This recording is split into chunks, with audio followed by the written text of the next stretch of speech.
ഓർമ്മപ്പെടുത്തുകയാണ്, വസീയത്ത് ചെയ്യുകയാണ്. നമ്മളൊക്കെ ജീവിക്കുന്നത് എന്തിന് എന്നൊരു ചോദ്യം നമ്മളോട് ചോദിച്ചാൽ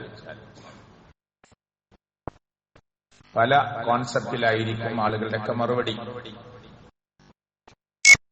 ഒരു മുഅ്മിനിനോട് എന്തിനാണ് ഈ ഭൂമിയിൽ ജീവിക്കുന്നത് എന്ന് ചോദിച്ചാൽ, അള്ളാഹു പരീക്ഷണമായി തന്ന ഒരു ജീവിതമാണ്, ഒരു ലൈഫാണ് ഇവിടുത്തത്. പരീക്ഷണങ്ങളെ, പ്രയാസങ്ങളെ, ദുരിതങ്ങളെ, ബുദ്ധിമുട്ടുകളെ, സുഖങ്ങളെ, ദുഃഖങ്ങളെ എല്ലാം നേരിടേണ്ടി വരുന്ന ഒരു ചെറിയ കാലം. കുറെ കാലമില്ല, വളരെ ചെറുത്. മുൻഗാമികൾക്ക് ലഭിച്ച അത്ര ജീവിതകാലം നമുക്ക് ലഭിക്കുന്നില്ല. നൂഹ് നബി അലൈഹിസ്സലാത്തു വസ്സലാം 950 കൊല്ലമാണ് ദഅവത്തിന്റെ മേഖലയിൽ തന്നെ നിന്നത്. ജനിച്ച ഉടനെ ദഅവത്തിലേക്ക് ഇറങ്ങിയിട്ടില്ലല്ലോ. ദഅവത്ത് നടത്തിയ കാലമാണ് 950 കാലം. അപ്പൊ പിന്നെ അതിനു മുമ്പും വയസ്സുണ്ടാവും. തങ്ങളായ മുഹമ്മദ് റസൂൽ കരീം സല്ലല്ലാഹു അലൈഹി വസല്ലം പറഞ്ഞു, എന്റെ ഉമ്മത്തിന്റെ ശരാശരി ജീവിതകാലം 60ന്റെയും 70ന്റെയും ഇടയിലാണ്. അപ്പൊ മാക്സിമം ഒരു 60 കൊല്ലം 70 കൊല്ലം, അതിനപ്പുറം കിട്ടിയാൽ നിങ്ങൾക്ക് ബോണസ് ആണ് എന്നാണ് മുഹമ്മദ് മുസ്തഫ സല്ലല്ലാഹു അലൈഹി വസല്ലം പറഞ്ഞത്. അതിന് കൂടുതൽ ഉത്തരം പറയേണ്ടി വരും. ഒരാൾക്ക് 80 കൊല്ലം 90 കൊല്ലം കൊടുത്താൽ അയാളുടെ മാനസിക നിലയൊന്നും തെറ്റിയിട്ടില്ലെങ്കിൽ, ഒരു ചെന്നൈയുടെ അവസ്ഥയിലേക്ക് എത്തിയിട്ടില്ലെങ്കിൽ, അയാൾ അതിനൊക്കെ മറുപടി പറയണം, കണക്ക് പറയണം. ഒരു മാനസിക നില തെറ്റിക്കഴിഞ്ഞാൽ പിന്നെ പ്രശ്നമില്ല. അയാളുടെ ബോധത്തിൽ പറയുന്നതാവില്ല, ചെയ്യുന്നതാവില്ല.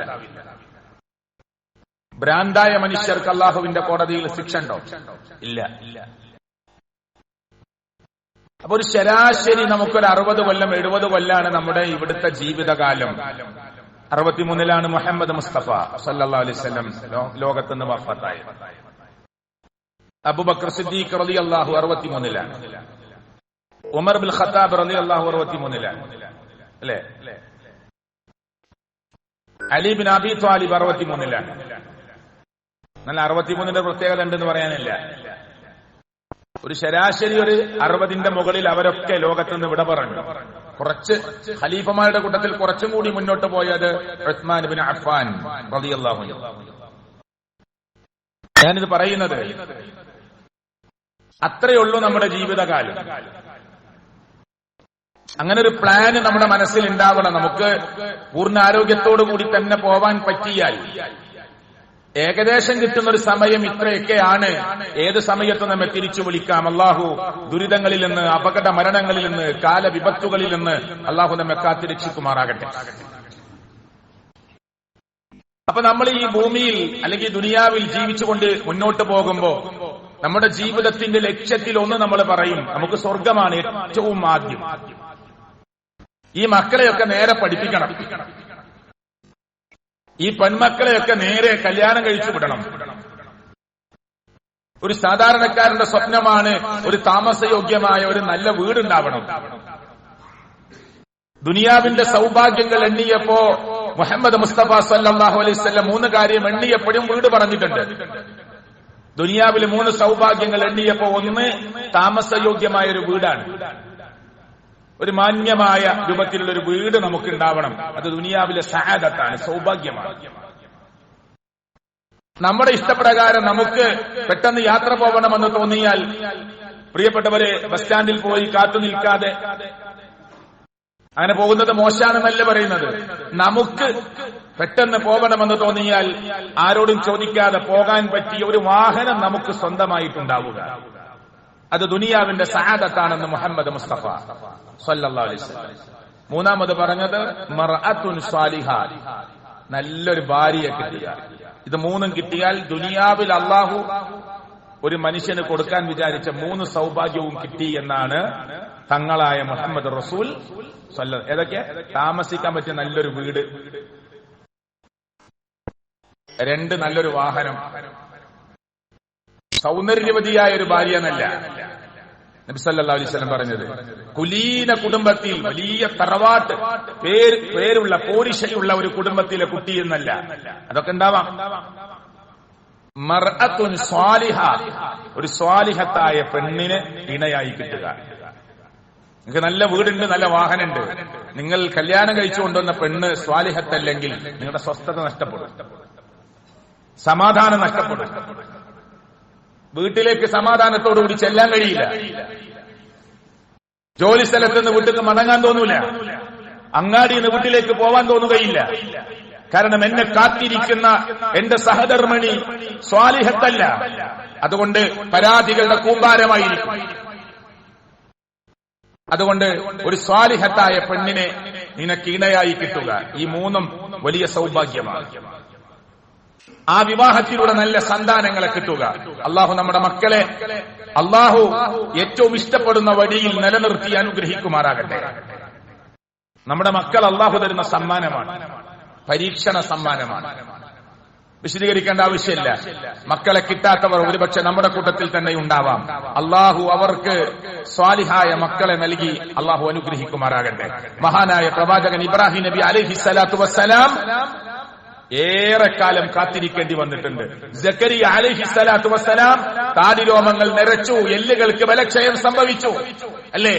ആളുകൾ എന്റെ ഭാര്യ അല്ലെങ്കിൽ അവിടുത്തെ ഭാര്യ, അദ്ദേഹത്തിന്റെ ഭാര്യ പ്രസവിക്കില്ല എന്ന് ആളുകൾക്കിടയിൽ സംസാരം മുദ്ര കുത്തിയ സമയത്താണ് അല്ലാഹു തആല സന്താനത്തെ നൽകി പരീക്ഷിക്കുന്നത്. മക്കൾ അല്ലാഹു തരുന്ന ഒരു പരീക്ഷണ സമ്മാനമാണ്. നമ്മുടെ കാരണം കൊണ്ട് നമ്മുടെ മക്കൾ ദീനി ചിട്ടയിൽ നിന്ന്, ചട്ടക്കൂടിൽ നിന്ന് പുറത്തു പോകാൻ പാടില്ല. ഈ പള്ളിയിൽ വന്ന ഓരോ രക്ഷിതാവും ആലോചിക്കുക, എന്റെ ഉപദേശത്തിന്റെ കുറവോ, എന്റെ ജാഗ്രതയുടെ കുറവോ, എന്റെ ശ്രദ്ധ കുറവോ കൊണ്ട് എന്റെ മോൾ ഇസ്ലാമികമായ ചട്ടക്കൂടിൽ നിന്ന് പുറത്തു പോയിട്ടുണ്ട് എങ്കിൽ ഉടനെ മറുമരുന്നോണം അതിനുവേണ്ടി പണിയെടുത്തുകൊള്ളണം. ഇല്ലെങ്കിൽ പരലോകത്തെ ഈ മക്കൾ നമുക്കെതിരായിരിക്കും. അള്ളാഹു നമ്മെ കാത്തുരക്ഷിക്കുമാറാകട്ടെ.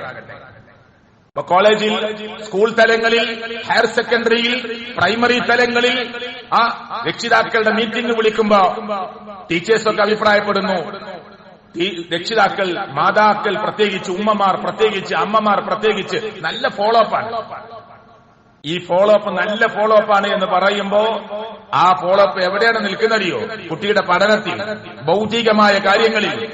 അവന് ഇപ്പോൾ തന്നെ ഒരു എൻട്രൻസ് കോച്ചിങ്ങിലേക്കുള്ള പരിശീലനം കൊടുക്കുന്നതിൽ, ഒരു IAS ലക്ഷ്യം വെക്കുന്നതിൽ, ഒരു IPS ലക്ഷ്യം വെക്കുന്നതിൽ, ഭൗതികമായ പഠന സൗകര്യങ്ങൾക്ക് വേണ്ടിയുള്ള ഫോളോ അപ്പിൽ മുസ്ലിങ്ങളും അല്ലാത്തവരുമൊക്കെ ജാഗ്രതയിലാണ്. എന്നാൽ അതേ ശ്രദ്ധ ഈ കുട്ടിക്ക് മുന്നിൽ പരലോകത്ത് വെച്ചുകൊണ്ടൊരു ഫോളോ അപ്പ് നടത്താൻ ഈ ഇരിക്കുന്ന എത്ര ബിസിനസ്സുകാർക്ക്, കച്ചവടക്കാർക്ക്, ക്രയവിക്രയങ്ങൾ നടത്തുന്നവർക്ക് സാധിച്ചിട്ടുണ്ട്?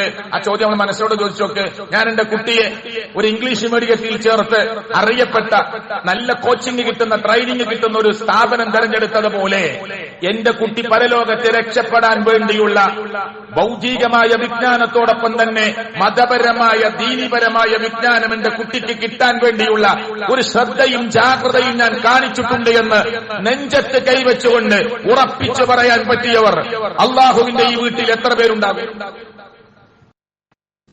എല്ലാ സ്ഥലത്തും.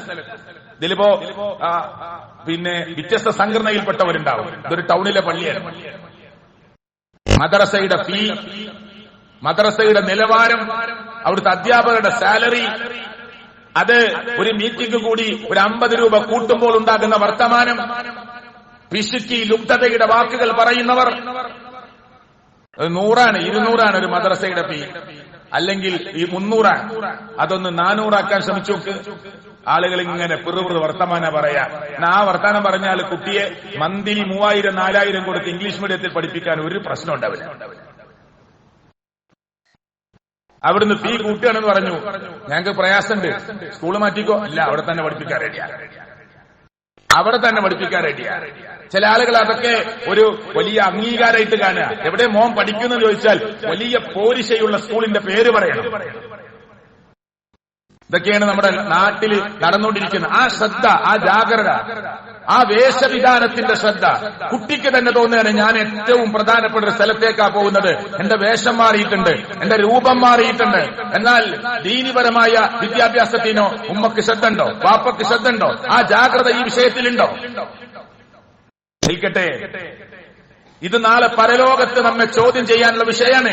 നമുക്കൊക്കെ അറിയുന്ന ഒരു ആയത്തുണ്ട്, യാ അയ്യുഹല്ലദീന ആമനു, വിശ്വാസികളെ, ഖു അൻഫുസകും വഅഹ്ലീകും നാറ, വിശ്വാസികളെ നിങ്ങൾ നിങ്ങളുടെ കുടുംബത്തെ നരകത്തിൽ നിന്ന് രക്ഷപ്പെടുത്താൻ വേണ്ടിയുള്ള മാർഗങ്ങൾ അവലംബിക്കണം.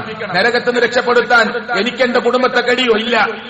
മുഹമ്മദ് റസൂൽ കരീം സല്ലല്ലാഹു അലൈഹി വസല്ലമ നാളെ ആ മുത്തുനബിയുടെ തിരുനാവ് കൊണ്ട് ശഫാഅത്ത് നമുക്ക് കിട്ടണമെന്ന് നാം കൊതിക്കുന്ന, ആഗ്രഹിക്കുന്ന, മോഹിക്കുന്ന മുത്തുനബി സല്ലല്ലാഹു അലൈഹി വസല്ലമ സ്വന്തം മോളോട് പറഞ്ഞത്, മോളെ കഴിയില്ലട്ട വാപ്പാക്ക് നാളെ പരലോകത്ത് നിന്നെ രക്ഷപ്പെടുത്താൻ. പക്ഷെ പിന്നെ എങ്ങനെ നമ്മുടെ ഈ കുടുംബത്തെ സ്വർഗത്തിലേക്കുള്ള പണിയെടുക്കുക? അതിന്റെ എല്ലാ വഴികളും നമ്മൾ തുറന്നു കൊടുക്കണം. അതിനു വേണ്ട മാർഗങ്ങളെല്ലാം നാം തുറന്നു കൊടുക്കണം, സാഹചര്യം ഉണ്ടാക്കി കൊടുക്കണം. തഫ്സീറുകൾ പറഞ്ഞു, ഖു അൻഫുസകും വഅഹ്ലീകും നാറ എന്നതുകൊണ്ട് ഉദ്ദേശിക്കുന്ന ഐ അദ്ദിബൂഹും, അവരുടെ മര്യാദ നിങ്ങൾ പഠിപ്പിക്കണം, അദബ് പഠിപ്പിക്കണം, നല്ല കൾച്ചർ പഠിപ്പിക്കണം, നല്ല മാനേഴ്സ് പഠിപ്പിക്കണം. ഫഅഹ്സിനു തഅദീബഹും, അവർക്ക് വേണ്ട എല്ലാ മര്യാദകളും, അവർക്ക് വേണ്ട എല്ലാ നിയമവശങ്ങളും, ഒരു മനുഷ്യരോട് എങ്ങനെ പെരുമാറണം, എങ്ങനെ ഇരിക്കണം, വീട്ടിൽ എങ്ങനെയാണ് പെരുമാറേണ്ടത്, ഉപ്പയുടെ സ്ഥാനം എന്താണ്, ഉമ്മയുടെ സ്ഥാനം എന്താണ്, അയൽപ്പക്ക ബന്ധങ്ങൾ എന്താണ്, മുതിർന്നവരോട് എങ്ങനെ സംസാരിക്കണം, ചെറിയ കുട്ടികളോട് എങ്ങനെ പെരുമാറണം, അങ്ങനെ ജീവിതത്തിന്റെ എ ടു ഇസഡ് മുച്ചൂട് ഭാഗങ്ങളുടെ സംസ്കാരങ്ങളും മാനേഴ്സും അദബുകളും മര്യാദകളും നിങ്ങൾ നിങ്ങളുടെ കുട്ടികൾക്ക് പഠിപ്പിക്കണമെന്നതാണ് ഖു അൻഫുസകും വഅഹ്ലീകും നാറ എന്നതുകൊണ്ട് ഉദ്ദേശിക്കുന്നത് എന്ന് മുഫസ്സിറുകൾ. അവിടെ കൊടുക്കാൻ പറ്റിയിട്ടുണ്ടോ? നമുക്ക് ചിന്തിക്കണം, ആലോചിക്കാം. മഹാനായ പ്രവാചകന്മാരെല്ലാവരും നിരന്തരമായ പ്രാർത്ഥനയായിരുന്നു മക്കൾ ഉഷാറാകുന്നതിന് വേണ്ടി. അതുകൊണ്ട് എന്റെ ഖുത്ബയിൽ ഞാൻ ഒരു 4 ഹെഡിങ്ങുകൾ പറയാനാണ് ആഗ്രഹിക്കുന്നത്. അതിൽ ഒന്ന്, നമ്മുടെ കുടുംബം ഉഷാറാവണം. എല്ലാവർക്കും ആഗ്രഹമുണ്ട്, എന്റെ ഭാര്യ നല്ല പെരുമാറ്റമുള്ളവളാകണം, എന്റെ ഭർത്താവ് നല്ല ഉഷാറായൊരു മാന്യനായ മനുഷ്യനാവണം, ഞങ്ങളുടെ മക്കൾ ആരെക്കൊണ്ടും പറയിപ്പിക്കാതെ ഏറ്റവും നല്ല സ്വാലിഹീങ്ങളായ മക്കളായി വളരണം. അതിന് ഒന്നാമതായി ശ്രദ്ധിക്കേണ്ടത്, ഒരു ഖുത്ബയിൽ കുറെ നമുക്ക് വിശദീകരിക്കാൻ കഴിയില്ല, അതുകൊണ്ട് ഒന്നാമതായി ശ്രദ്ധിക്കേണ്ടത്, നമ്മൾ നമുക്ക് വേണ്ടി പ്രാർത്ഥിക്കുക, നമ്മുടെ കുടുംബത്തിന് വേണ്ടി പ്രാർത്ഥിക്കുക, നമ്മുടെ മക്കൾക്ക് വേണ്ടി പ്രാർത്ഥിക്കുക. നന്നായി നമ്മുടെ മക്കളും നമ്മളും നല്ലവരായി ജീവിക്കണമെന്ന് മനസ്സിൽ കൊതിക്കുക. ഏകനായ റബ്ബിന്റെ മുന്നിലേക്ക് കരങ്ങൾ ഉയർത്തിയും ഉയർത്താതെയും, കണ്ണ് നനഞ്ഞും അതേ തൊണ്ട ഗദ്ഗതമായും ചുണ്ടുകൾ വിതുമ്പിയും, ജനങ്ങൾ ഉറങ്ങുന്ന സമയത്തും ഉണർച്ചയിലുമൊക്കെ പ്രിയപ്പെട്ടവരെ കിട്ടാവുന്ന സമയമൊക്കെ ലോകത്തിന്റെ രക്ഷിതാവായ റബ്ബിനോട് നിരന്തരമായി പ്രാർത്ഥിക്കുക. അതാണ് ഒന്നാമത്തെ വഴി. അത് പ്രവാചകന്മാരൊക്കെ ചെയ്തതാ. റബ്ബി ജഅൽനി മുഖീമസ്സലാഹ് വമിൻ ദുർരിയതി. തുടർന്ന് ഇങ്ങനെ പോവുക. ഇബ്രാഹിം നബി അലൈഹി സ്വലാത്തു വസ്സലാം പ്രാർത്ഥിക്കുക മക്കൾക്ക് വേണ്ടി. 2 മക്കള്, ഒന്ന് ഇസ്മായിൽ, ഒന്ന് ഇസ്ഹാഖ്, അല്ലെ അലൈഹി സ്വലാത്തു വസ്സലാം. 2 നബിമാരാ. എന്നിട്ട് ഉപദേശം നിർത്തിയോ? ഇബ്രാഹിം നബി അലൈഹി സ്വലാത്തു വസ്സലാം 2 നബിമാരാണ്. ഇത് മക്കൾ അങ്ങനെ ഉപദേശിക്കുന്ന രംഗം പരിശുദ്ധ ഖുർആനിൽ കാണാം. അതുകൊണ്ട് ഈ മക്കള് നമുക്കെതിരാവരുത്, നമ്മൾ മക്കൾക്കും എതിരാവരുത്. ഒരു പ്രശ്നം മോന്റെ അടുത്തുനിന്ന് മോളെടുത്തുനിന്ന് കാണുമ്പോഴേക്ക് അവരെ ശപിച്ചുകൊണ്ട് പ്രാർത്ഥിക്കരുത്, ശാപവർത്തമാനങ്ങൾ പറയരുത്. ഒരിക്കൽ റസൂൽ കരീം സല്ലല്ലാഹു അലൈഹി വസല്ലം പറഞ്ഞു, അബൂ ഹുറൈറ റളിയല്ലാഹു നിവേദനം ചെയ്യുന്ന ഹദീസിൽ കാണാം, എന്താ പറഞ്ഞത്? സലാസു ദഅവാത്തിൻ, 3 പ്രാർത്ഥനകളുണ്ട്. ആ പ്രാർത്ഥനയുടെ പ്രത്യേകത എന്താ? മുസ്തജാബാത്തുൻ, ഉത്തരങ്ങൾ കിട്ടുന്ന 3 പ്രാർത്ഥനകളാണ്. ല ശക്ക ഫീഹിന്ന, സംശയമേ ആ വിഷയത്തിലില്ല. എന്താ പറഞ്ഞത്? സലാസു ദഅവാത്തിൻ മുസ്തജാബാത്തുൻ, 3 പ്രാർത്ഥനകൾ ഉത്തരം കിട്ടുന്നതാണ്. ലാ ശക്ക ഫീഹിന്ന, അതിൽ സംശയമേ അരുത്, സംശയമേ വേണ്ട. 1 ദഅവത്തുൽ മദ്ലൂം, ആക്രമിക്കപ്പെട്ടവന്റെ പ്രാർത്ഥനയാണ്. ആക്രമിക്കുക എന്ന് പറഞ്ഞാല് അടിച്ചവന്റെ കയ്യും കാലും ഒടിക്കുക എന്നൊക്കെയാണ് ആളുകൾ വിചാരിക്കുന്നത്. ഞാനൊരു അക്രമം നടത്തിയിട്ടില്ല, അങ്ങനെ ആളുകൾ വിചാരിക്കുക. ഞാൻ അക്രമം നടത്തി, ഞാൻ സാധുവ, പാവ. അയൽവാസിയെ നാവ് കൊണ്ട് വേദനിപ്പിച്ചിട്ട് കുറെ കാലം മനസ്സുരുകി നിനക്കെതിരെ അള്ളാഹിനോട് പ്രാർത്ഥിച്ചിട്ടുണ്ടാവും. എന്നിട്ട് പറയാൻ, ഞാൻ ആരും ഉപദ്രവിച്ചിട്ടില്ല, നിങ്ങളെ കടയിൽ ജോലി ചെയ്യുന്നവർക്ക് സാലറി കൊടുക്കാതിരുന്നു വിചാരിച്ചോ, അയാളെ നിങ്ങൾ ആക്രമിച്ചു. ഇത്ര തരാന്ന് പറഞ്ഞ് നിർത്തി, ഇത്ര സാലറി തരാന്ന് പറഞ്ഞ് നിർത്തി, എന്നിട്ട് കൊടുത്തപ്പോ കുറച്ചു. നിങ്ങൾ സാലറി അദ്ദേഹത്തിന് കൊടുക്കണം, എന്നിട്ട് പറയാ ഇത്ര സാലറി എനിക്ക് കഴിയില്ല, ഇനി അടുത്ത മാസം മുതൽ എനിക്ക് ഇത്ര സാലറി തരാൻ കഴിയില്ല. ഓക്കെ, അതിന് അംഗീകരിച്ചോ മുന്നോട്ട് പോകാൻ റെഡി ഉണ്ടെങ്കിൽ റെഡി, കൊടുക്കാൻ തന്നെ കൊടുത്തോളണം, ഇല്ലെങ്കിൽ നിങ്ങൾ നിങ്ങളുടെ ജോലിക്കാരനോട് ചെയ്ത ക്രൂരതയാണ്. അപ്പൊ പീഡനങ്ങൾ കുറയുന്നുണ്ട്. ആ മനുഷ്യൻ നിങ്ങൾ ഇങ്ങനെ പള്ളിയിൽ വരും, ഉഷാറായിട്ട് ഒന്നാമത്തെ രണ്ടാമത്തെ മൂന്നാമത്തെ സോഫിൽ സീറ്റ് പിടിക്കും. നിങ്ങൾ ബിസിനസ്സാണ്, കച്ചവടമാണ്, നിങ്ങൾക്ക് പല വിധത്തിലുള്ള ഹലാലായ മാർഗങ്ങൾ തന്നെയാണ് നിങ്ങൾ ചെയ്യുന്നതൊക്കെ.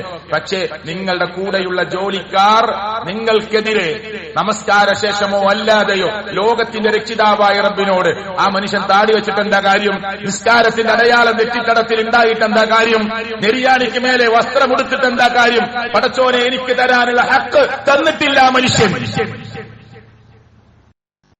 അതുകൊണ്ട് നിങ്ങൾക്കെതിരെ പ്രാർത്ഥനകൾ ഏതെങ്കിലും കോർണറിൽ നിന്ന് ഉയരുന്നുണ്ടാകുമോ, ശരിക്കും ചിന്തിക്കണം. ചില ആള് കത്തികൊണ്ട് ആയുധം കൊണ്ട് മുറിവേൽപ്പിച്ചതിനേക്കാൾ വലിയ മുറിവേൽപ്പിക്കലാണ് നാവുകൊണ്ട് നടത്തുക. 10 or 20 ആള് നിൽക്കുന്ന കൂട്ടത്തിൽ വെച്ചിട്ട് ഒന്നിനും പറ്റാത്ത ഒരാളെ പോലെ അയാളുടെ അഭിമാനത്തെ അടിച്ച് പരിക്കേൽപ്പിച്ച് ക്ഷതപ്പെടുത്തി വിട്ടു. ആ മനുഷ്യനോട് മാപ്പ് പറയാതെ, ആ മനുഷ്യൻ നിങ്ങൾക്ക് പുറത്തു തരാതെ നിങ്ങളുടെ പ്രാർത്ഥന അള്ളാഹു സ്വീകരിക്കുമെന്ന് നിങ്ങൾ വിചാരിക്കുന്നുണ്ടോ? അഭിമാനം വലുതാണെന്ന് മുഹമ്മദ് മുസ്തഫ സല്ലല്ലാഹു അലൈഹി വസല്ലം. അപ്പൊ ഒന്നതാണ് ദഅവത്തുൽ മദ്ലൂം. 2 വദഅവത്തുൽ വാലിദ് അലാ വലദിഹി, മാതാപിതാക്കൾ മക്കൾക്കെതിരെ നടത്തുന്ന പ്രാർത്ഥന ഉത്തരം കിട്ടുന്നതാണ്. അതുകൊണ്ട് മോനെന്തേലും നീ ഒന്നും ഒരിക്കലും നന്നാവില്ല, നീ നന്നാവാൻ പാടില്ല, പടച്ചോ നിന്നെ നന്നാക്കാതിരിക്കട്ടെ എന്ന് ഒരു വാപ്പയും ഉമ്മയും പ്രാർത്ഥിച്ചാൽ റസൂൽ കരീം സല്ലല്ലാഹു അലൈഹി വസല്ലം പറയാ, ചില സമയം അള്ള നിശ്ചയിച്ചിട്ടുണ്ട്, അള്ള ചില സമയങ്ങൾ നിശ്ചയിച്ചിട്ടുണ്ട്. ആ സമയവും നിങ്ങളുടെ പ്രാർത്ഥനയും യോജിച്ചു വന്നാൽ അള്ളാഹു അതിന് ഉത്തരം കൊടുക്കുക തന്നെ ചെയ്യും. നമുക്കറിയില്ലല്ലോ സമയം. അതുകൊണ്ട് ആ അർത്ഥത്തിലുള്ള പ്രാർത്ഥന നമ്മുടെ ഭാഗത്തുനിന്ന് വരുന്നത്. 3 വദഅവത്തുൽ മുസാഫിർ, നീ യാത്രക്കാരനായിരിക്കെ പ്രാർത്ഥിക്കുക. നിങ്ങൾ യാത്രയിലായിരിക്കെ, അതുകൊണ്ട് യാത്രക്കാരോടൊക്കെ ദുആ ചെയ്യാൻ സഹാബികൾ പരസ്പരം ഇങ്ങനെ വസിയത്ത് ചെയ്യുന്നത്. യാത്രക്കാരന്റെ പ്രാർത്ഥന അള്ളാഹു വേഗത്തിൽ സ്വീകരിക്കുമെന്നാണ് മുഹമ്മദ് മുസ്തഫ സല്ലല്ലാഹു അലൈഹി വസല്ലം പറഞ്ഞത്. നമ്മുടെ യാത്രയിൽ നന്നായിട്ട് പ്രാർത്ഥിക്കുക. നിങ്ങളുടെ ഭാര്യയുടെ പ്രശ്നം, ഭർത്താവിന്റെ പ്രശ്നം, ഉമ്മാന്റെ പ്രശ്നം, വാപ്പാന്റെ പ്രശ്നം, മക്കള് നമ്മൾ വിചാരിച്ച ലൈനിൽ കിട്ടാതിരിക്കുന്ന പ്രശ്നം എല്ലാം അള്ളാഹുവിന്റെ മുമ്പിൽ യാത്രക്കാരനായിരിക്കെ നിരന്തരമായി പ്രാർത്ഥിക്കുക. വിശദീകരിച്ചു പോകാൻ സമയമില്ല. അപ്പോഴാണ് നമ്മുടെ മക്കൾ നമുക്കൊരു കൺകുളിർമയായി വരിക. നമ്മളൊക്കെ പ്രാർത്ഥിക്കുന്നുണ്ട്, റബ്ബന ഹബ് ലനാ മിൻ അസ്വാജിനാ വദുർരിയ്യാതിനാ ഖുർറത അയുൻ. എന്ത് നല്ല പ്രാർത്ഥനയാണത്. വജഅൽനാ ലിൽ മുത്തഖീന ഇമാമ. ഞാൻ ഈ പറഞ്ഞ കാര്യങ്ങളൊക്കെ ശ്രദ്ധിച്ചിട്ട് നമ്മുടെ മക്കൾക്ക് വേണ്ട ഉപദേശങ്ങൾ കൊടുത്ത് ആദ്യം പറഞ്ഞ ഖു അൻഫുസകും വഅഹ്ലികും നാറ എന്ന ആയത്ത് നമ്മുടെ മനസ്സിൽ വെച്ച് നമ്മൾ പരിശ്രമിച്ച് അങ്ങനെ ഒരു ദാമ്പത്യ ജീവിതത്തിന് തുടക്കം കുറിക്കുമ്പോ ഈ ദാമ്പത്യ ബന്ധത്തിലൂടെ നൽകുന്ന സന്താനത്തെ പിശാചിൽ നിന്ന് അകറ്റണേ എന്ന് ഒരു ലൈംഗികമായ ഭാര്യ ഭർത്തൃ ബന്ധം സ്ഥാപിക്കുമ്പോ പ്രാർത്ഥനയോടുകൂടി തുടങ്ങാൻ പറഞ്ഞ ലോകത്തിന്റെ മുമ്പിൽ ഇതുപോലെ ജീവിതത്തിന്റെ എല്ലാ മേഖലകളിലും തൊട്ടു നിൽക്കുന്ന ഒരു മതം ലോകത്തൊരാൾക്ക് കാണിക്കാൻ കഴിയില്ല. ഇതൊക്കെ പാലിച്ചുകൊണ്ട് മുന്നോട്ട് പോകുമ്പോ നമുക്ക് തന്ന സന്താനങ്ങൾ നമ്മുടെ മുന്നിൽ ഇങ്ങനെ കൺകുളിർമയായി നിൽക്കും. നമ്മുടെ ഭാര്യ നമുക്ക് കൺകുളിർമയായി നിൽക്കും. നമുക്ക് അവരിൽ നിന്ന് സന്തോഷത്തെ എങ്ങനെ വാങ്ങാൻ കഴിയും. എന്നാലും പരീക്ഷണങ്ങൾ വരാം. പക്ഷെ നമ്മൾ പ്രാർത്ഥിക്കണം നിരന്തരം, റബ്ബനാ ഹബ് ലനാ മിൻ അസ്വാജിനാ വദുർരിയ്യാതിനാ ഖുർറത അയുൻ. പടച്ചോനെ, കൺകുളിർമ കൊണ്ട ഞങ്ങളുടെ ഭാര്യയിൽ നിന്ന്, ഞങ്ങളുടെ മക്കളിൽ നിന്ന്, ഞങ്ങളുടെ കുടുംബത്തിൽ നിന്ന് ഞങ്ങൾക്ക് നീ കൺകുളിർമ കൊണ്ട് റബ്ബേ. വജഅൽനാ ലിൽ മുത്തഖീന ഇമാമ. മുത്തഖീങ്ങളായ ആളുകൾക്ക് ഞങ്ങളെ മോനെ, ഞങ്ങളുടെ മക്കളെ ഇമാമാക്കണേ അല്ലാഹ്. അവിടെ ഇരിക്കുന്നൊക്കെ മുസ്ലിങ്ങൾ മുഅ്മിനീങ്ങളാണ്. എന്നിട്ട് നമ്മളെ മോന് സാധാരണ അതൊരു സാങ്കേതിക പദാണ്. മുത്തഖീങ്ങൾക്ക് ഇമാമാക്കാൻ എല്ലാ നന്മയിലും മുന്നിൽ നിർത്തുകയാണ്. ഇപ്പോ ഈ പള്ളിയിൽ ഇന്ന് മഗ്‌രിബിനൊന്ന് ഇമാമാക്കാൻ പറഞ്ഞ നമ്മുടെ കുട്ടികളുടെ കൂട്ടത്തിൽ നിങ്ങൾക്ക് 4 മക്കളുള്ളവരുണ്ട്, 3 ഉണ്ട്, 2 ഉണ്ട്, 5 ഉണ്ട്. പറ്റുന്ന ഒരു മോനുണ്ടോ? 5 ഉണ്ടോ? ചിന്തിക്ക്. ആ ഡോക്ടർ ഉണ്ടില്ലേ മോന്റെ കൂട്ടത്തില്, എഞ്ചിനീയർ ഉണ്ടില്ലേ, ലോകത്തിലെ വ്യത്യസ്ത ഭാഷകൾ സംസാരിക്കുന്ന മോനുണ്ടില്ലേ, അഭിമാനം കൊള്ളുകയാണില്ലേ കുടുംബത്തില്. മോനെ കാണിച്ച് മോളെ കാണിച്ച് ജോലി പറഞ്ഞ് ഡിഗ്രി പറഞ്ഞ് ബിരുദാനന്ദ ബിരുദം പറഞ്ഞ് ജോലി ചെയ്യുന്ന സ്ഥലം പറഞ്ഞ് യൂറോപ്യൻ രാജ്യങ്ങളിൽ പോയി പണിയെടുക്കുന്ന മോനെ കുറിച്ച് അഭിമാനം കൊള്ളുന്ന വാപ്പാനോട് ഞാൻ ചോദിക്കുകയാണ്, അള്ളാന്റെ പള്ളിയിൽ നിങ്ങൾ ഒരു യാത്രയിൽ 10 പേര് ഒരുമിച്ച് പോകുമ്പോ ഒന്ന് നിക്കട ഇമാമ് എന്ന് മഗ്രിബിന് പറയാൻ, ഒന്ന് ഇശാഇന് പറയാൻ, എന്നിട്ട് ഫാത്തിഹ മര്യാദക്കോതി ഒരു സൂറത്തിന്റെ ഭാഗമോതി നമുക്ക് നേതൃത്വം നൽകാൻ പറ്റിയ, നമ്മുടെ കുടുംബത്തിന് നേതൃത്വം നൽകാൻ പറ്റിയ 5 മക്കളിൽ ഒരാളെങ്കിലും നമുക്കുണ്ടോ എന്ന് നെഞ്ചത്ത് കൈവച്ച് ചോദിക്ക്. നമ്മൾ പ്രാർത്ഥിക്കുക പടച്ചവനോട് എല്ലാ ദിവസവും വജഅൽനാ ലിൽ മുത്തഖീന ഇമാമ. എന്നിട്ട് അതിനുള്ളൊരു പണി വീട്ടിലെടുത്തിട്ടുണ്ടോ? അങ്ങനെ പഠനം തന്റെ മോക്കും മോനും കൊടുത്തിട്ടുണ്ടോ? ഇതൊരു തമാശയായിട്ടാണ് നമ്മൾ വിചാരിക്കുന്നത്. ഇനി എങ്ങനെ പ്രാർത്ഥന സ്വീകരിക്കാനുള്ള നമ്മൾ അതിന്റെ ഒട്ടകത്തെ കെട്ടിയിട്ടിട്ട് തവക്കൽ ചെയ്യാനാ പറഞ്ഞത്. മരുഭൂമിയിൽ പോകുന്ന ആള് ഒട്ടകത്തെ അയച്ചിട്ടിട്ട് പടച്ചോനെ നിന്നെ വരമേൽപ്പിച്ചിരിക്കുന്നു എന്ന് പറയാനല്ല, ഒട്ടകത്തെ കെട്ടിയിടുക, നാക്കാലികളെ കെട്ടിയിടുക, എന്നിട്ട് അള്ളാഹുൽ വരമേൽപ്പിക്കുക. മക്കളെ അതിനുവേണ്ട പരിശീലനം കൊടുക്കുക, മക്കൾക്ക് അതിനുവേണ്ട ദീനി വിജ്ഞാനം കൊടുക്കുക, എന്നിട്ട് അള്ളാഹുൽ തവക്കുൽ ചെയ്ത് പ്രാർത്ഥനയോടുകൂടി മുന്നോട്ട് പോവുക. അതിന്റെ പ്ലാറ്റ്ഫോം ഒരുക്കി കൊടുത്തിട്ടുണ്ടോ? വഴി ഒരുക്കി കൊടുത്തിട്ടുണ്ടോ? എല്ലാവർക്കും ഭൗതികമാണ് വേണ്ടത്. എന്നാ ഇത് ഉറപ്പുണ്ടോ? നാളെ MBBS പൂർത്തിയാക്കുന്നു ഇല്ല, എഞ്ചിനീയറിംഗ് പൂർത്തിയാക്കുന്ന ഉറപ്പുണ്ടോ? എന്റെ മോൻ പഠിച്ച് സർട്ടിഫിക്കറ്റുമായി വരുമെന്ന് പറയാൻ ധൈര്യമുള്ള ഒരാളെങ്കിലും മുസ്ലിങ്ങളുടെ കൂട്ടത്തിലുണ്ടോ? അത് അള്ളാഹുവിനെ വെല്ലുവിളിക്കല. എന്റെ മോൻ 5 വർഷം ഈ കോളേജിൽ പഠിച്ച് പൂർത്തിയാക്കുമെന്ന് പറഞ്ഞാൽ പടച്ചവനെ വെല്ലുവിളിക്കല. അത് പറയാൻ ഒരു മുസ്ലിമിന് ധൈര്യമില്ല, ഉണ്ടാവാൻ പാടില്ല. അത് റബ്ബിന്റെ അടുക്കലുള്ള കാര്യമാണ്. എപ്പോഴാ നമ്മളെ തിരിച്ചു വിളിക്കാൻ അറിയില്ല. അത് പറയുന്നവരാ മുസ്ലിം. എന്നിട്ടും അഹങ്കാരത്തിന്റെയും ഗർവിന്റെയും വർത്തമാനം പറയാ. അപ്പൊ പിന്നെ എങ്ങനെ ഈ പ്രാർത്ഥന നമ്മുടെ മുന്നിൽ? പ്രിയപ്പെട്ടവരെ, റസൂൽ കരീം സല്ലല്ലാഹു അലൈഹി വസല്ലം പറഞ്ഞെന്തറിയോ? അദ്ദുആഉ സിലാഹുൽ മുഅ്മിൻ. നിങ്ങൾ പ്രാർത്ഥിച്ചോളൂ നന്നായിട്ട്. ഇത് ആയുധമാണ് മുഅ്മിനിന്റെ ആയുധമാണ് പ്രാർത്ഥന. വേറൊരു ആയുധമില്ല. നമ്മൾ ആക്രമിക്കാൻ പലരും വന്നേക്കാം. ഇസ്ലാം എന്ന് പറയുന്ന, ഈമാൻ എന്ന് പറയുന്ന ഈ വിശ്വാസ രംഗങ്ങളെ, ആചാര അനുഷ്ഠാന രംഗങ്ങളെ നഖം കൂർപ്പിച്ച് നിർത്തി ആക്രമിക്കാൻ ആളുകൾ വന്നേക്കാം. ഒരുപക്ഷേ പ്രിയപ്പെട്ടവരെ തിരിച്ച് നമുക്ക് പ്രതികരിക്കാൻ പോലും പറ്റാത്ത സാഹചര്യങ്ങളും സന്ദർഭങ്ങളും ഉണ്ടായേക്കാം. പക്ഷേ ഈ വാരിയല്ലുകൾക്കിടയിൽ കിടക്കുന്ന, മൂടപ്പെട്ടിരിക്കുന്ന, സുരക്ഷിതമായി നിർത്തിയിരിക്കുന്ന കൽബിൽ നിന്ന് ആകാശത്തിന്റെ മേലാപ്പിലേക്ക് കാർമേഘങ്ങളെ മുറിച്ച് കടന്നു പോകുന്ന ലോകത്തിന്റെ രക്ഷിതാവായ റബ്ബിന്റെ മുമ്പിലേക്ക് ഉയർത്തുന്ന നിഷ്കളങ്കമായ ആത്മാർത്ഥമായ കണ്ണീർ വഴിച്ചുകൊണ്ടുള്ള പ്രാർത്ഥനയുണ്ടല്ലോ, അത് ലോകത്തിൽ ആക്രമിക്കും തടുത്തു നിർത്താൻ കഴിയില്ല.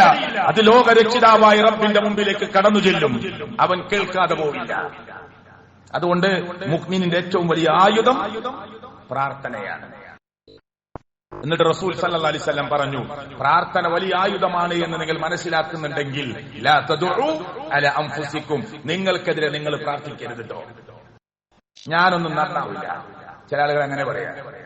ഫേസ്ബുക്കിൽ 5 മിനിറ്റ് വീഡിയോ ഇട്ടിട്ട് ആത്മഹത്യ ചെയ്തു ഒരു ചങ്ങാതി. എന്നെ കൊണ്ട് സമൂഹത്തിന് ഉപകാരം ഉണ്ടാവില്ല, ഞാൻ ഒരിക്കലും നന്നാവൂല, എന്റെ എല്ലാ രഹസ്യങ്ങളും ഞാൻ പറയാൻ ആഗ്രഹിക്കുന്നില്ല, അതുകൊണ്ട് നന്നാവാത്ത ഒരാളെന്ന നിലക്ക് ഞാൻ അവസാനിപ്പിക്കും. എത്ര വാർത്തകളാണ്. റസൂൽ കരീം സല്ലല്ലാഹു അലൈഹി വസല്ലം പറയും, ലാ തദഉ അലാ അൻഫുസിക്കും, നിങ്ങൾ നിങ്ങൾക്കെതിരെ തന്നെ പ്രാർത്ഥിക്കരുത്. വലാ തദഉ അലാ ഔലാദിക്കും, നിങ്ങൾ നിങ്ങളുടെ മക്കൾക്കെതിരെ പ്രാർത്ഥിക്കരുത്. വലാ തദഉ അലാ അംവാലിക്കും, നിങ്ങൾ നിങ്ങളുടെ സമ്പത്തിനെതിരെ, സ്വത്തിനെതിരെ പ്രാർത്ഥിക്കരുത്. എന്നിട്ടും പറഞ്ഞു, ഒരു സമയം അല്ലാഹ് നിശ്ചയിച്ചിട്ടുണ്ട്, ആ സമയവും നിങ്ങളുടെ പ്രാർത്ഥനയും തമ്മിൽ യോജിച്ചു വന്നാൽ അത് സ്വീകരിക്കാതെ പോവില്ല. ഫയസ്തജീബു ലക്കും, നിങ്ങൾക്കതിന് ഉത്തരം കിട്ടുക തന്നെ ചെയ്യും. ഇമാം മുസ്ലിം ഉദ്ധരിക്കുന്ന ഹദീസാണ്. അപ്പൊ നമുക്കെതിരെ ഇതൊക്കെ ഒരു തമാശയായിട്ട് കാണുന്ന ആളുകളുണ്ട്. ഞാനൊന്നും ഒരിക്കലും നന്നാവാൻ പോകുന്നില്ല, പടച്ചോ എനിക്ക് ഇങ്ങനെ വിധിച്ചിട്ടുള്ളത്. അപ്പൊ പ്രാർത്ഥിക്കുമ്പോ കിട്ടുകയാണെങ്കിൽ കിട്ടട്ടെ എന്ന് പറയുന്നവന് ഉത്തരമില്ല എന്നാണ് നബി പഠിപ്പിച്ചത് സല്ലല്ലാഹു അലൈഹി വസല്ലം. എന്താ പറഞ്ഞേ? ഞാൻ അള്ളാഹിനോട് പറഞ്ഞിട്ടുണ്ട് തരികയാണെങ്കിൽ തരട്ടെ, തരൂലെന്നാ പറഞ്ഞത്. ഞാൻ പറയേണ്ടത് അള്ളാഹിനോട് പറഞ്ഞിട്ടുണ്ട്, ഇനി പടച്ചോൻ തരികയാണെങ്കിൽ തരട്ടെ എന്നൊരു വിശ്വാസി പറയരുതെന്ന. എന്റെ റബ്ബ് എനിക്ക് തരും. ശുഭവിശ്വാസത്തോടു കൂടിയാണ് പ്രാർത്ഥിക്കേണ്ടത്. ആ പ്രാർത്ഥനയ്ക്ക് ഉത്തരം എന്ത് വിശ്വാസിക്ക്? ഒരു പ്രാർത്ഥനയ്ക്ക് ഉത്തരമില്ലാത്തയില്ല. പക്ഷെ ചിലത് ഇവിടുന്നായിരിക്കും, ചിലത് ഉടനെ ആയിരിക്കും, ചിലത് കുറച്ച് സമയം കഴിഞ്ഞിട്ടായിരിക്കും. ചിലതിന്റെ ഉത്തരം പരലോകത്ത് നിനക്ക് നന്മയായി തരലായിരിക്കും, ഹൈറ്. അതെല്ലാം അറിയുന്ന റബ്ബ് നീട്ടിവെച്ചേക്കാം. അതുകൊണ്ട് തരികയാണെങ്കിൽ തരട്ടെ എന്നുള്ളൊരു ഒരു അടഞ്ഞ നിലപാടിലുള്ള വിശ്വാസത്തോടു കൂടിയുള്ള പ്രാർത്ഥനയ്ക്ക് ഉത്തരമില്ല എന്നാണ് അള്ളാഹുവിന്റെ ദീന് നമ്മളെ പഠിപ്പിക്കുന്നത്. അതുകൊണ്ട് സഹോദരങ്ങളെ, ഗൗരവത്തോടുകൂടി ഈ വിഷയത്തെ കാണാൻ നന്നായി പ്രാർത്ഥനയോടുകൂടി മുന്നോട്ട് പോവുക. 2, ആ കുടുംബം ഉഷാറാകാനുള്ള മാർഗം നമസ്കാരം കൃത്യമായി നിർവഹിക്കുന്ന വാപ്പ, ഉമ്മ, മക്കള്, കുടുംബത്തിലെല്ലാവരും അതിൽ ജാഗ്രത പാലിക്കുന്ന ഒരു കുടുംബമായിട്ട് മാറണം. നല്ല ശ്രദ്ധ പാലിക്കുന്ന കുടുംബമായിട്ട് മാറണം. നമസ്കാരത്തിന്റെ വിഷയം അതിനു മുമ്പേ തൗഹീദും ആദർശമൊക്കെ പഠിപ്പിക്കണം, അത് വേറെ. എന്നിട്ട് നമസ്കരിച്ചിട്ടേ കാര്യമുള്ളൂ. നല്ല തൗഹീദ് ആദർശം എന്താന്ന് പഠിപ്പിക്കണം. ലുക്മാൻ അലൈഹി സ്വലാത്തു വസ്സലാം തന്റെ മോനോട് പറഞ്ഞു, വഇദ് ഖാല ലുക്മാനു ലിഇബ്നിഹി വഹുവ യഅലം. നല്ല ഉപദേശിക്കാണ് തന്റെ മോനെ. എന്താ മോനോട് പറഞ്ഞു? യാ ബുനയ്യ ലാ തുശ്രിക് ബില്ലാഹ്. മോനെ ശിർക്ക് വെക്കരുത് മോനെ. ഇന്ന ശിർക ലദുൽമുൻ അളീം. മോനെ വലിയ പാപമാണ്. ഞാൻ ഇവിടെ ഇരിക്കുന്ന വാപ്പാരോട് ചോദിക്കുക, ജ്യേഷ്ഠന്മാരോട് ചോദിക്കുക, നിങ്ങളെ മക്കളോട് പറഞ്ഞിട്ടുണ്ടോ?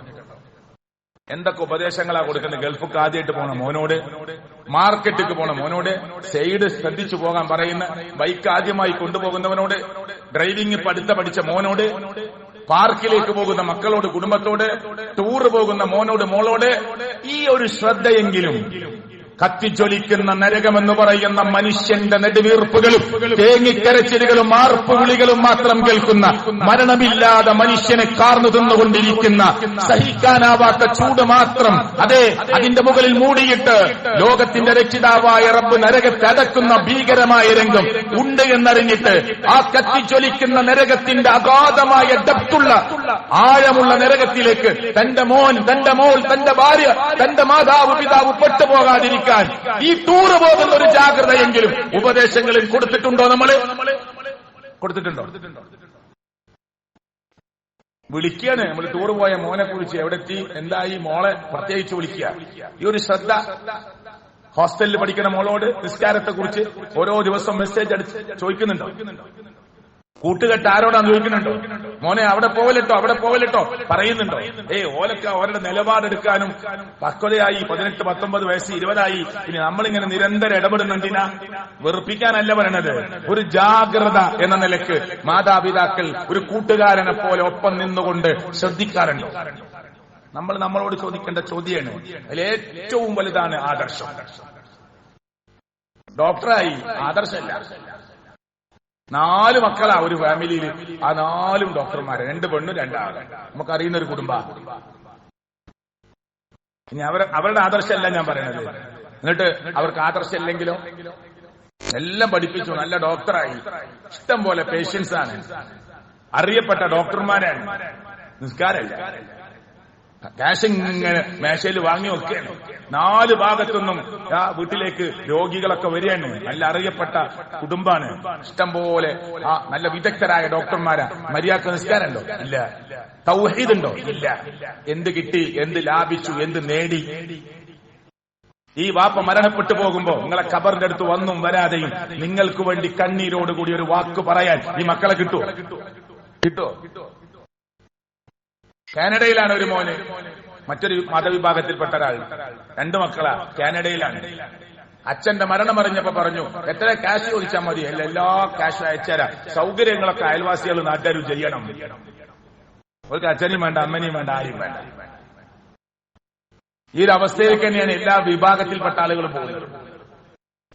എല്ലാ വിഭാഗത്തിൽപ്പെട്ട ആളുകളും ഈ അവസ്ഥയിലാണ് പോകുന്നത്. ഇവിടൊക്കെ നമുക്ക് എന്ത് ചെയ്യാൻ പറ്റുമെന്നത് നമ്മൾ ശരിക്കും ആലോചിക്കുക. അതുകൊണ്ട് 2ാമത്തെ കാര്യം, പ്രിയപ്പെട്ടവരെ, ആദർശം ശരിക്ക് പഠിപ്പിക്കുക കേട്ടോ. ഏത് ഡോക്ടറാകട്ടെ അന്ധവിശ്വാസം മാറൂല പഠിപ്പിച്ചിട്ടില്ലെങ്കിൽ. നമ്മൾ വിചാരിക്കും ഇത്രയും വലിയ നല്ല ഡോക്ടറായി MD പദവിയിലെത്തിയ ഒരാള് അന്ധവിശ്വാസം ചെയ്യാണ്, ഏലസും കെട്ടി നടക്കുക. ഇത്രയും പഠിച്ചിട്ട് അയാൾക്ക് മനസ്സിലാണില്ലേ? എന്താ കാരണം? ഈ ആദർശം വേറെ തന്നെ പഠിപ്പിക്കണം. നിങ്ങൾ വിചാരിക്കും അത് നല്ല വിദ്യാഭ്യാസം, അയാൾ കേട്ടാ കുറച്ചുകൂടി സാധാരണക്കാരെ മനസ്സിലാക്കുന്നതിനേക്കാൾ വേഗത്തിൽ മനസ്സിലാക്കാൻ പറ്റും. പക്ഷെ കേൾക്കാനുള്ള സാഹചര്യം ഉണ്ടാവില്ല. ചിലത് മനസ്സിൽ പതിഞ്ഞിട്ടില്ല, അതൊന്നും കേൾക്കാൻ പാടില്ല എന്നായിരിക്കും. അതിന് ഡോക്ടറായിട്ടൊന്നും കാര്യമില്ല, എഞ്ചിനീയർ ആയിട്ടും കാര്യമില്ല, വിദ്യാഭ്യാസത്തിന്റെ ഉത്തുംഗതയിൽ കയറി നിൽക്കുന്ന പദവിയിലെത്തിയിട്ടും കാര്യമില്ല. എത്ര വലിയ വിദഗ്ധന്മാർക്കാണ് അന്ധവിശ്വാസം ഉള്ളത്. വലിയ ഉദ്യോഗസ്ഥന്മാരാ പറയണത് 13ാം റൂം നമ്പർ എനിക്ക് വേണ്ടാന്ന്. അതിലെന്തോ പ്രശ്നമുണ്ട്. എന്താ കാരണം? അതാ പറഞ്ഞത് 13 വേണ്ട നമ്പർ. ഇരട്ട സംഖ്യയായിട്ട് വാഹനത്തിന്റെ നമ്പർ വന്നാല് കൂട്ടിക്കിട്ടുമ്പോ സംഖ്യ ഇരട്ടിയായാൽ ആ ഇരട്ട സംഖ്യയാണെങ്കിൽ ആ വണ്ടി വേണ്ട. ഇതാരാ പറയണത്? ആടിനും മേച്ച് കാട്ടിലടക്കുന്ന ഒരു സാധാരണക്കാരൻ പറയണല്ല, വലിയ വിദ്യാസമ്പന്നരായ ആളുകൾ പറയാ ആ നമ്പർ ശരിയില്ല, ഈ നമ്പർ ശരിയില്ല. എന്താ കാരണം? ഇതുകൊണ്ടൊന്നും അന്ധവിശ്വാസവും പിന്നെ ഇതൊന്നും മാറിക്കിട്ടൂല. അതിന് വേറെ തന്നെ കൊടുക്കണം. മൂന്നാമത്തെ കാര്യം, നമസ്കാരം കൊണ്ട് നന്നായിട്ട് ഉപദേശിക്കുക. നമസ്കാരം കൊണ്ട് ശരിക്കും ഉപദേശം നടത്തുക. നീ നിന്റെ കുടുംബത്തെ ഉപദേശിക്കണം, കൽപ്പിക്കണം. ബിസ്വലാത്ത്, നമസ്കാരം. നമ്മളെ എളാപ്പാന്റെ മക്കള് വീട്ടിൽ വന്നാൽ പറയണം അവരോട്. നമ്മുടെ മക്കൾ സമയമായാൽ മോളോട്, ഡോക്ടറാണെങ്കിലും പറയണം, എഞ്ചിനീയർ ആണെങ്കിലും പറയണം, നല്ല വിദ്യാസമ്പന്നയാണെങ്കിലും പറയണം, ഭാര്യയോട് എന്നും നിസ്കരിക്കുന്നവളാണെങ്കിലും പറയണം. മറവി സംഭവിക്കാം, പിടവ് സംഭവിക്കാം. സമയമായിട്ടോ, ഞാൻ പള്ളിയിൽ പോവാണ്, നമസ്കാരം വേഗം നടത്തിക്കോ. സുന്നത്ത് നമസ്കരിക്കണേ. രാത്രി 3 മണിക്ക് 4 മണിക്ക് എണീറ്റ് തഹജ്ജുദ് നിസ്കരിച്ചിട്ട് ഭാര്യയും മക്കളെയും വിളിക്കണേ. നമസ്കാരത്തെ തൊട്ട് കുടുംബത്തോട് കൽപ്പിക്കണം. അപ്പൊ പലതും കേൾക്കേണ്ടി വരും. അപ്പൊ ക്ഷമിക്കണം. ഇതൊക്കെ എന്തേ മുൻകൂട്ടി അള്ളങ്ങനെ പറഞ്ഞു തരുന്നത്? നിങ്ങളൊന്ന് ഉപദേശിച്ചു നോക്ക് നിങ്ങളെ മക്കളോട് നിസ്കരിക്കണമെന്ന്. 25 വയസ്സുള്ള മോനോട് നീ അച്ഛന് വാപ്പ എന്നെ ഉപദേശിക്കാൻ നിൽക്കണ്ട. വാപ്പ, ഞാൻ അത്യാവശ്യം പ്രായപൂർത്തി വലിയ കാലം, എനിക്ക് വേണമെങ്കിൽ എനിക്കും അറിയാം ഇസ്ലാമൊക്കെ. എന്നാ മക്കളുടെ മറുപടി അതാ പറഞ്ഞത്. അങ്ങനെ പറയുമ്പോ തിരിച്ചിങ്ങനെ ഉത്തരം വരും. അപ്പൊ ദേഷ്യം പിടിക്കണ്ട. വസ്തബിർ അലൈഹ, ഇതൊക്കെ അള്ള മുൻകൂട്ടി പറഞ്ഞിട്ടുണ്ട്, ഇങ്ങനത്തെ മക്കൾ ഉണ്ടാവുന്നു, ക്ഷമിച്ചോളൂ. മനസ്സിലായില്ലേ? ഇതൊക്കെ അള്ളാഹു മുൻകൂട്ടി പറഞ്ഞതാ. വകാന ഇസ്മായിൽ അലൈഹി സ്വലാത്തു വസ്സലാം തന്റെ കുടുംബത്തോട് പറയാ, വകാന യഅ്മുറു അഹ്ലഹു ബിസ്സലാ വസ്സക്കാ. ഇസ്മായിൽ അലൈഹി സ്വലാത്തു വസ്സലാം തന്റെ കുടുംബത്തോട് പറയുന്നത് ഖുർആൻ പറയാ, നിസ്കാരത്തെ തൊട്ട് ഉപദേശിക്കുന്നു, സക്കാത്തിനെ തൊട്ട് ഉപദേശിക്കുന്നു. ആ അള്ളാന്റെ അടുത്ത് ഏറ്റവും നല്ല രൂപത്തിൽ എത്തിപ്പെടാൻ വേണ്ടി ഇസ്മായിൽ അലൈഹി സ്വലാത്തു വസ്സലാം പറയുന്നത് ഖുർആനിൽ കാണാം. ലുഖ്മാൻ അലൈഹി സ്വലാത്തു വസ്സലാം തന്റെ മോനോട് പറയുന്നുണ്ട്, യാ ബുനയ്യ അഖിമിസ്സലാ, മോനെ നമസ്കാരം നിലനിർത്തണേ. അപ്പൊ ആ കാലഘട്ടത്തിലൊക്കെ നിസ്കാരമുണ്ട്. അതിന്റെ രൂപഭാവങ്ങളും കാര്യങ്ങളൊക്കെ വേറെ ചർച്ച ചെയ്യേണ്ടതാണ്. ഓരോ പ്രവാചകന്മാരുടെ കാലഘട്ടത്തിലും പ്രത്യേക പ്രാർത്ഥനകളും ഈ കർമ്മങ്ങളൊക്കെ ഉണ്ട്. അപ്പൊ അത് അവർ വെച്ച് കൽപ്പിക്കുകയാണ്. അതുകൊണ്ട് മൂന്നാമത്തെ കാര്യം അതാണ്. ഈ 3 കാര്യങ്ങൾ നമ്മുടെ മനസ്സിൽ ശരിക്കു വെക്കുക, നന്നായിട്ട് സൂക്ഷിക്കുക. സഹോദരങ്ങളെ, നമ്മുടെ മക്കൾ നമ്മുടെ ശത്രുക്കളായി മാറരുത്. നമ്മുടെ കുടുംബം നമ്മുടെ ശത്രുക്കളായി മാറരുത്. ഇവർക്ക് വേണ്ടിയാണ് നിങ്ങൾ ഈ കച്ചവടം നടത്തിയത്. നിങ്ങൾ ഒറ്റക്കാണ് ഇത്രയും രാവും പകലും നൈറ്റ് ഡ്യൂട്ടി ഒക്കെ എടുക്കേണ്ട ആവശ്യമുണ്ടോ? ഓവർ ഡ്യൂട്ടി എടുക്കേണ്ട സമയമുണ്ടോ? ഗൾഫിൽ തന്റെ ഡ്യൂട്ടി കഴിഞ്ഞിട്ട് വേറെ എന്തെങ്കിലും ഒരു വരുമാനം കിട്ടുമോ ഹലാലായിട്ട് നോക്കി ഓടി നടക്കേണ്ട ആവശ്യമുണ്ടോ? മക്കൾ ആലോചിച്ചിട്ടാ, ഭാര്യനെ ആലോചിച്ചിട്ടാ, കുടുംബത്തെ ആലോചിച്ചിട്ടാ. നമ്മുടെ ഒറ്റത്തടിയാണെങ്കിൽ ഇത്ര സമയത്തിന് വേണ്ട. അപ്പൊ ഈ കുടുംബം നാളെ നമുക്കെതിരാവുക. ഇത്രയും കഷ്ടപ്പെട്ട് അവർക്ക് വേണ്ട എല്ലാ ചെലവും പഠനവും വഹിച്ചിട്ട് ലാസ്റ്റ് നമ്മുടെ മക്കൾ പടച്ചവനോട് നമുക്കെതിരായി പറയുന്ന ഒരു ദുർഗതി നമുക്കുണ്ടാവാതിരിക്കട്ടെ. അള്ളാഹു കാത്തിരക്ഷിക്കുമാറാകട്ടെ. അൽഹംദുലില്ലാഹ് വസ്സലാത്തു വസ്സലാമു അലാ റസൂലില്ലാഹ് വഅലാ ആലിഹി വസഹ്ബിഹി അജ്മഈൻ. ഇത്തഖുല്ലാഹ്, അല്ലാഹുവിനെ സൂക്ഷിച്ച് ജീവിക്കണേ എന്ന് ഞാൻ എന്നോടും നിങ്ങളോടും ഒരിക്കൽ കൂടി ഓർമ്മപ്പെടുത്തുകയാണ്. പരിശുദ്ധ ഖുർആനിൽ യാ ബുനയ്യ, പൊന്നാരമോനെ, ലുഖ്മാൻ അലൈഹിസ്സലാം, ലുഖ്മാൻ തന്റെ മകനെ ഉപദേശിക്കുന്ന ഉപദേശങ്ങളുടെ കൂട്ടത്തിൽ കാണാം യാ ബുനയ്യ, പൊന്നാരമോനെ. എന്താ? ഇന്നഹ ഇൻ തഖു മിസ്ഖാല ഹബ്ബത്തിൻ മിൻ ഖർദൽ ഫതകുൻ ഫിസ് സഖറ ഔ ഫിസ് സമാവാത് ഔ ഫിൽ അർദ് യഅതി ബിഹല്ലാഹ്. ആ പദോർക്ക, യഅതി ബിഹല്ലാഹ്. ഒരു ചെറിയ തിന്മ പോലും പ്രിയപ്പെട്ടവരെ ഇല്ല സുഹൃത്തുക്കളെ, ആരും കാണൂല നമ്മൾ വിചാരിക്കണ്ട. അള്ള കാണാതെ ഒന്നും ചെയ്യാൻ നമുക്കാർക്കും കഴിയില്ല. അത് ഏത് കോട്ടകുത്തലങ്ങളിൽ കൊണ്ടുപോയി ഒളിപ്പിച്ചാലും അള്ളത് കൊണ്ട് നമ്മുടെ മക്കളോട് പറയണം, കളവ് പറയരുത്, ചതിക്കരുത്, വഞ്ചിക്കരുത് കേട്ടോ. ആരെയും മറച്ചുവെച്ച് ചെയ്തിട്ട് കാര്യമില്ല. എല്ലാം കാണുന്ന ഒരു റബ്ബുണ്ട്, എല്ലാം കേൾക്കുന്ന റബ്ബുണ്ട്. അതാണ് നമ്മുടെ വിശ്വാസം. ചെറുപ്രായത്തിൽ തന്നെ കുട്ടിയുടെ മനസ്സിലേക്ക് അതിങ്ങനെ ഇട്ടുകൊടുത്ത് വളർത്തണം. അപ്പോ ആ മനുഷ്യൻ ഏത് പോസ്റ്റിലെത്തിയാലും ആ ഒരു ബോധം അവന്റെ ഹൃദയത്തിലുണ്ടാവും. അപ്പൊ നല്ല ഉദ്യോഗസ്ഥനാവും. SSLCക്ക് ഫുൾ A+ കിട്ടി, അല്ലെങ്കിൽ +2 ഫുൾ മാർക്ക് വാങ്ങി, അവനെ നിങ്ങൾ നല്ല ഒരു പണ്ഡിതനാക്കണം. ഓൻ ഡോക്ടർ ആയിക്കോട്ടെ, ഓൻ ഇഷ്ടപ്പെട്ട ബിരുദാനന്ദ ബിരുദങ്ങൾ എടുക്കട്ടെ, ഓന് ഖുർആനിനെ കുറിച്ചും സുന്നത്തിനെ കുറിച്ചും നല്ല അറിവുള്ള ഒരാളായി മാറണം. അപ്പോ നല്ല പണ്ഡിതന്മാർ നമ്മുടെ സമുദായത്തിലുണ്ടാവും. ഈ പണ്ഡിതന്മാരെന്ന് അവകാശപ്പെടുന്ന ഉസ്താദുമാരും മൗലവിമാരും ഇവരൊക്കെ എന്താ അറിയോ, ചില ആളുകൾ ഇത്തിരി വലിയ പൊട്ടത്തരൊക്കെ വിളിച്ചു കേട്ടില്ല. നിങ്ങൾ SLC വരെ പാസ്സായിട്ടുണ്ടാവില്ല. ഞാൻ തമാശ പറയല്ല. മാർക്ക് ഒറ്റ കുറഞ്ഞു, എന്നാ പിന്നെ അറബി കോളേജിൽ പോകാനാ. ഫുള്ള് മാർക്ക് കിട്ടി, ഓനെ പിന്നെ അറബി കോളേജ് പറഞ്ഞാൽ പറ്റില്ല. ഓൻ ഫുൾ A+, ഫുൾ മാർക്ക് വാങ്ങി ഓൻ അറബി കോളേജൊക്കെ പറഞ്ഞയച്ച് അയൽവാസി ചോദിക്കും, കുടുംബക്കാർ ചോദിക്കും, നിങ്ങൾക്ക് ഭ്രാന്താണ്. ആരെങ്കിലും പറഞ്ഞു കേൾക്കോ? 600 വാങ്ങിയിട്ട് നിങ്ങളെ മോനെ അറബി കോളേജിൽ കയക്കുക. അങ്ങനെ ഒരു 10 ആളെ അയച്ചാൽ നല്ല കേട്ടോ കൃത്യമായ നല്ല കണ്ണിങ്ങുള്ള കൃത്യതയോടുകൂടി ദീനിനെ കുറിച്ച് സംസാരിക്കാൻ പറ്റിയ പണ്ഡിതന്മാർ ലോകത്തുണ്ടാവും. ഡോക്ടർ സാക്കിർ നായിക് ഒരിക്കൽ പ്രസംഗത്തിൽ പറഞ്ഞു, എന്റെ സ്ഥാപനത്തിൽ പഠിക്കുന്ന ഏറ്റവും ആദ്യത്തെ 100 റാങ്ക് ഉള്ളവരെ ഞാൻ വലിയ വിശ്വകരന്മാരാക്കും. അവരെ ഞാൻ മുഴുവനായിട്ട് അവരെ ഞാൻ ഖുർആൻ മനപ്പാടമുള്ള ഹാഫിദുകളാക്കും. അവർ ലോകത്തറിയപ്പെടുന്ന പണ്ഡിതന്മാരാക്കും. അതിന് താഴെ മാർക്ക് കിട്ടുന്നവർ ഡോക്ടർമാരും എഞ്ചിനീയർമാരുമായി പോവട്ടെ. എന്താ അങ്ങനെ പറയാൻ കാരണം? അപ്പോഴാ നല്ല വിവരമുള്ള പണ്ഡിതനുണ്ടാവുക. എന്തൊക്കെ വിഡ്ഢിത്തരങ്ങളൊക്കെ ഇങ്ങനെ ചില പണ്ഡിതന്മാരെന്ന് അവകാശപ്പെടുന്നവർ വിളിച്ചു വരേണ്ടി കേട്ടില്ലേ? നമ്മൾക്ക് തോന്നുന്നു ഇവരൊക്കെ സാധാരണക്കാരനായ എന്റെ അത്രയും അറിവില്ലേ ഇയാൾക്ക് എന്ന് തോന്നിപ്പോകും. അതുകൊണ്ട് സഹോദരങ്ങളെ, നമ്മുടെ മക്കൾ നല്ല ഉയർന്ന മാർക്ക് വാങ്ങുമ്പോ എന്നാ പിന്നെ ദിശ ഒന്ന് മാറ്റാം എന്ന് വിചാരിക്കരുത്. ഈ പള്ളിയിലെ ഭാരവാഹികളുടെ ചോദിക്കുക, നിങ്ങൾക്ക് എത്ര മക്കളുണ്ട്? ഓരോ നാട്ടിൽ നിന്ന് വന്നവരെ, നിങ്ങളൊക്കെ നാട്ടിൽ ഒന്നില്ലെങ്കിൽ ഏതെങ്കിലും പള്ളിയുടെ ഭാരവാഹികളോ മെമ്പർമാരൊക്കെ അല്ലേ? ആയിക്കോട്ടെ, ശരി. നിങ്ങളുടെ മോൻ നിങ്ങളുടെ പള്ളിയിൽ ഖുതുബയുണ്ടോ? ഉണ്ടോ?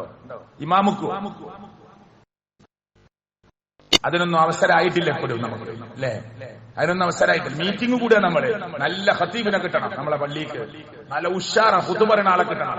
ആ കമ്മിറ്റിയിൽ 14 ആളുണ്ട്, 15 ആളുണ്ട്. എന്നിട്ട് ഈ 15 ആൾക്ക് 2 മക്കളെ കൂട്ടിയ 30 മക്കളുണ്ട്. അതിൽപ്പെട്ട ഒരാളുമില്ല. 3 മക്കൾ ആ 15 കമ്മിറ്റി അംഗങ്ങൾക്കുണ്ടെങ്കിൽ 45 ആളുണ്ട്. എന്നിട്ട് ആ 45-ൽ ഒരാള് നമ്മുടെ പള്ളിയിൽ ഒരു ക്ലാസ് എടുക്കാൻ പറ്റിയ ആളില്ല. നമ്മൾ എപ്പോഴും തിരയാണ് മറ്റുള്ളവരെ കുറിച്ച്, വേറെ സ്ഥലത്തേക്ക്, വേറെ യൂണിറ്റേക്ക്, വേറെ ആരാന്റെ മക്കളെ. നമ്മുടെ മക്കളെ അതിനിപ്പോഴും പറ്റിയിട്ടില്ല. അതുകൊണ്ട് ശ്രദ്ധ പാലിക്കുക, ജാഗ്രത പാലിക്കുക. അള്ളാഹു അനുഗ്രഹിക്കുമാറാകട്ടെ. അള്ളാഹു അനുഗ്രഹിക്കുമാറാകട്ടെ. റബ്ബിന്റെ ദീന് അനുസരിച്ച് ജീവിക്കുന്ന മക്കളാക്കി നമ്മുടെ മക്കളെ സർവശക്തനായ അള്ളാഹു നമ്മെ അനുഗ്രഹിച്ച്, ആ മക്കളെ ആ അർത്ഥത്തിൽ മാറ്റി അനുഗ്രഹിച്ച് നമ്മെ അള്ളാഹു തആല അവരെയും നമ്മയും അമ്പിയാക്കന്മാരുടെ, ഔലിയാക്കന്മാരുടെ, സിദ്ദീഖുകളുടെ, ശുഹദാക്കളുടെ കൂടെ ഉന്നതമായ സ്വർഗത്തിൽ പ്രവേശിക്കുന്നവരിൽ ഉൾപ്പെടുത്തി അനുഗ്രഹിക്കുമാറാകട്ടെ. പ്രിയപ്പെട്ടവരെ, പ്രൊഫഷണൽ രംഗത്തുള്ള വിദ്യാർത്ഥികൾക്കുള്ള സമ്മേളനം തിരുവനന്തപുരത്താണ്. നമ്മൾ വിചാരിക്കുക അതിനിപ്പോ ഇവിടുന്ന് പോകുന്നത്